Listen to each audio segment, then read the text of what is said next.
नमस्कार प्यारे हिमाचल वासियों, तो हाजिर हैं दिन भर की प्रमुख खबरों के साथ। तो इससे पहले खबरों को विस्तृत रूप से जानने निवेदन है, कृपया चैनल को अभी सब्सक्राइब करें। तो पेश हैं आज दिन भर की प्रमुख खबरें। प्राकृतिक कृषि उत्पादों की एमएसपी तय कर हिमाचल बना देश के लिए मॉडल, इन्होंने की सराहना। प्राकृतिक कृषि उत्पादों के लिए न्यूनतम समर्थन मूल्य यानी एमएसपी निर्धारित कर हिमाचल ने देश के लिए मॉडल स्थापित किया है। यह कहना है देश के जाने माने खाद्य नीति विश्लेषक और कृषि विशेषज्ञ देवेंद्र शर्मा का। उन्होंने कहा कि एमएसपी तय होने से हिमाचल के किसान जैविक खेती के प्रति प्रोत्साहित होंगे और रसायनों के प्रयोग से भूमि की उर्वरता भी प्रभावित नहीं होगी। शर्मा ने किसानों की आय बढ़ाने के लिए पूरे देश को हिमाचल मॉडल अपनाने का भी सुझाव दिया है। वहीं जैविक कृषि उत्पादों की खेती के लिए किसानों को प्रोत्साहित करने की नीति पूरे देश के लिए पथ प्रदर्शक है। जैविक खेती को बढ़ावा देने के लिए हिमाचल ने गाय और भैंस के दूध के लिए उच्च खरीद मूल्य की घोषणा की थी और इस बजट में इसमें वृद्धि की है। गाय के दूध के लिए खरीद मूल्य 45 रुपये से बढ़ाकर 51 रुपये और भैंस के दूध के लिए 55 रुपये से बढ़ाकर 61 रुपये प्रति लीटर दाम तय किया है। सांसद कंगना रनौत बोली, संविधान की किताब को उछालकर वोट बैंक की राजनीति में लगी है कांग्रेस। सांसद एवं अभिनेत्री कंगना रनौत ने कहा कि कांग्रेस संविधान की किताब को उछालकर वोट बैंक की राजनीति में लगी हुई है। इतिहास में कांग्रेस ने भीमराव अंबेडकर को अपमानित करने का ही काम किया है, जबकि पीएम नरेंद्र मोदी ने उन्हें देवतुल्य स्थान दिया है। पूर्व प्रधानमंत्री पंडित जवाहरलाल नेहरू ने संविधान निर्माता का तिरस्कार कर उन्हें कैबिनेट से बाहर कर दिया था। इस कारण भीमराव अंबेडकर को मजबूरन त्यागपत्र देना पड़ा था। वो अंबेडकर जयंती के अवसर पर बलद्वाड़ा में आयोजित कार्यक्रम में बोल रही थी। वहीं उन्होंने कहा कि कांग्रेस ने आज दिन तक सभी को मूर्ख बनाने का काम किया। इस पार्टी ने लोगों का मूर्ख बनाने और ठेंगा दिखाने के अलावा कुछ नहीं किया। चुनाव के समय कांग्रेस ने संविधान बदलने समेत अन्य चीजों का भ्रम और डर जनता को दिखाया। अब भाजपा सत्ता में है लेकिन ऐसा कुछ नहीं हुआ है। कहा कि एक झूठ को 100 बार बोले तो वो भी सच लगता है। यह कांग्रेस की कूटनीति है। कंगना ने कहा कि कांग्रेस सरकार के नेतृत्व में प्रदेश में अराजकता फैली हुई है। दिव्यांग और विधवाओं को सामाजिक सुरक्षा पेंशन तक नहीं मिल रही है।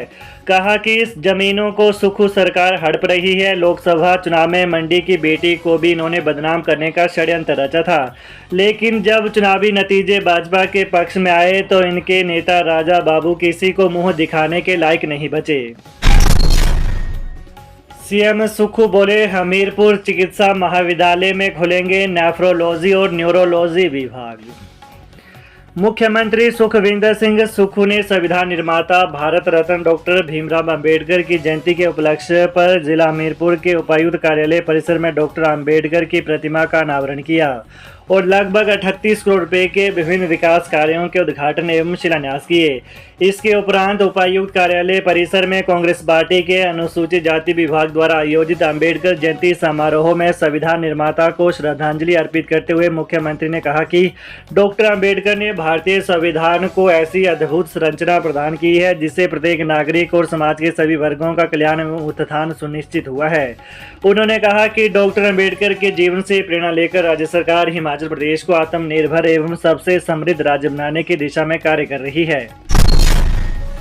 सेवानिवृत्त अधिकारी से 28 लाख रुपए की ठगी, ऐसे लगाया चूना, परिवार ने भी छोड़ा साथ।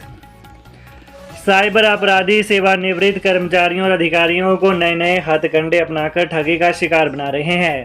ताज़ा मामले में शिमला के एक सरकारी विभाग से अधिकारी के पद से सेवानिवृत्त हुए बुजुर्ग से 28 लाख रुपए की ठगी का मामला सामने आया है।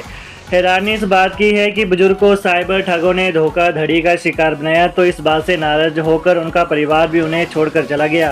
साइबर क्राइम के हेल्पलाइन नंबर 1930 में बुजुर्ग ने शिकायत की, जिसके बाद साइबर क्राइम सेल ने स्थानीय पुलिस स्टेशन में संपर्क करके अधिकारी के घर पर जांच अधिकारी को भेजा और उनके बयान दर्ज किए। इसके साथ ही बैंक से डिटेल निकालकर ठगी की रकम के बारे में भी पुलिस बुजुर्ग की मदद कर रही है। कांगड़ा में युवक ने लाइव आकर खाया जहर, पुलिस और कांग्रेस नेताओं पर लगाया उत्पीड़न का आरोप, चल रहा है इलाज। कांगड़ा में देहरा के डाडा सीबा में एक युवक ने आज फेसबुक पर लाइव आते हुए जहर खा लिया। अभिधीमान नाम के इस युवक को पहले डाडासीबा सिविल अस्पताल में भर्ती कराया गया। बाद में उसकी गंभीर स्थिति को देखते हुए टांडा मेडिकल कॉलेज रेफर कर दिया गया। घटना के दौरान युवक के भाई परीक्षित धीमान ने अस्पताल से फेसबुक लाइव किया। अभिधीमान का कहना है कि डाडासीबा चौकी के पुलिसकर्मियों और कांग्रेस नेताओं ने उसे और उसके परिवार को झूठे मामले में फंसाया है। मानसिक दबाव में आकर उसने यह कदम उठाया है। कुछ दिन पहले अभिधीमान ने सोशल मीडिया पर एक वीडियो शेयर किया था।